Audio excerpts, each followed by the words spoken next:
आप लोग देखे होंगे कि बचपन में जब अपने यहाँ कोई कार्य प्रयोजन होता था, चाहे भंडारा के रूप में था, चाहे शादी विवाह के रूप में था, या तिलक बरच्छा था, या तमाम ऐसे फंक्शन रहे होंगे जहाँ पे हमारे आए हुए अतिथियों के लिए हम लोग भोजन कराते थे। तो उस समय जो भोजन की व्यवस्था थी वो कहीं न कहीं पूरी तरीके से प्राकृतिक थी। वो पूरी तरीके से प्राकृतिक थी। वो चाहे महुए के पत्तियों का पत्तल रहा हो, चाहे बरगद के पत्तों का पत्तल रहा हो, चाहे परास के पत्तों का पत्तल रहा हो, तो हमारे आपके शादी विवाह में वह पत्तल आता था और वो हम लोगों को प्रकृति की खुशबू का एहसास दिलाता था और बड़े ताव से हम लोग पंक्तियों में बैठकर उस पत्तल में भोजन किया करते थे। और सबसे बड़ा लाभ उसका ये भी था कि वह पूरी तरीके से शुद्धता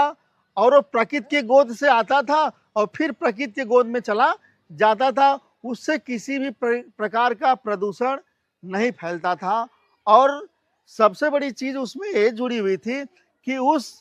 पत्तल के साथ साथ जिस परिवार के द्वारा वह पत्तल बनाया जाता था वह उनका व्यवसाय का काम करता था। अब वो क्या हुआ कि धीरे धीरे धीरे वह जैसे ही आधुनिकता बढ़ती चली गई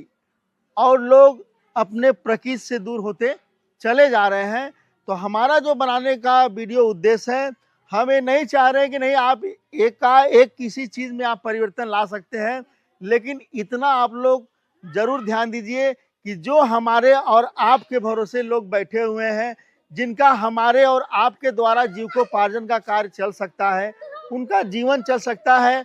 उनके घर के निवाला का व्यवस्था हो सकता है, उनके शिक्षा का व्यवस्था हो सकता है, उनके बच्चों के लिए, उनके बच्चों की शादी विवाह के लिए व्यवस्था हो सकता था। अब वो चीज़ें कहीं न कहीं आज हम आप अपने जीवन में नहीं इस्तेमाल कर रहे हैं, तो कहीं न कहीं उनके जीवन में चुनौतियाँ आ गई हैं। आज वह अपने जीवन में संघर्ष के उस मुकाम में है जहाँ कुआँ और खाई के अलावा उनको कुछ नज़र नहीं आ रहा है। मैं बात कर रहा हूँ मुसहर समाज की।